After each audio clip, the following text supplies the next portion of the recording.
Salut les enfants! Salut! Alors, comment vous avez trouvé cette aventure de Thor? Bien. Ça va, c'est trop cool. Ouais, moi j'ai bien aimé quand même. Hein. C'est quand même le plus gros projet de la chaîne. Ouais. Alors, Armel, qu'est-ce que tu as aimé? Moi, j'ai bien aimé quand Thor il se met en petit slip là. Ah oui, quand on voit ses gambettes. Et toi, Noah? Moi j'ai adoré, enfin c'est quasiment rien dans le film, mais j'ai adoré quand il met la foudre sur un arbre et qu'après l'arbre il se casse et il tombe. Ah ouais, quand il est en boule. Ouais. Bah moi j'ai beaucoup aimé ce film parce qu'on s'est super marré avec les voix. Moi j'adore faire le personnage de Thor qui est super en colère. Bon après je me suis fait plaisir aussi. Bon, c'est vrai que comme tu dis Armel, là je l'avais mis dans cette robe là pour qu'on puisse voir ses jambes. Ça, je trouve ça encore plus rigolo quoi.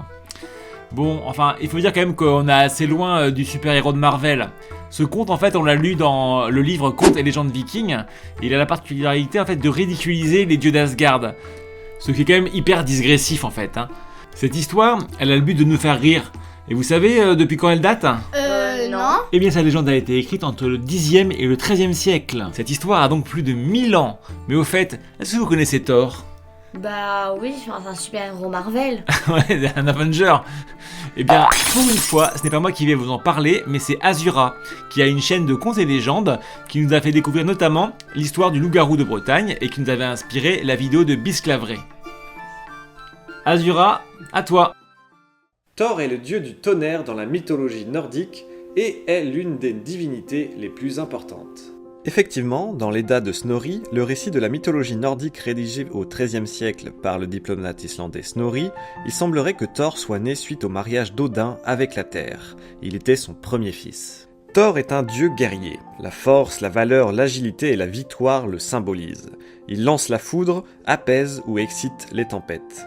Il possède un char tiré par 2 boucs qui lui permet de traverser les mondes. Son attribut le plus célèbre est son marteau Mjolnir, avec lequel il crée la foudre, et qui lui permet surtout d'être le protecteur des dieux et des hommes face aux forces du chaos, comme les géants par exemple, qu'il abat régulièrement et dont il est le pire ennemi. En tant que dieu de l'orage, il apporte la pluie, ce qui fait également de lui une divinité liée à la fertilité.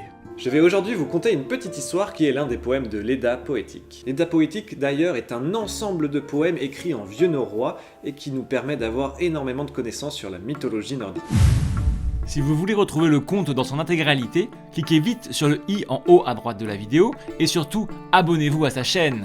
Quant à nous, cap sur les vidéos de Noël avec l'ouverture des calendriers de l'Avent et bien sûr notre petite histoire de Noël où l'on va revoir pas mal d'anciennes têtes. Sur ce, on vous souhaite une bonne semaine et on vous dit Bye bye. Tu sais que je t'aime, toi. Alors, abonne-toi. Abonnez-vous, mettez des pouces bleus.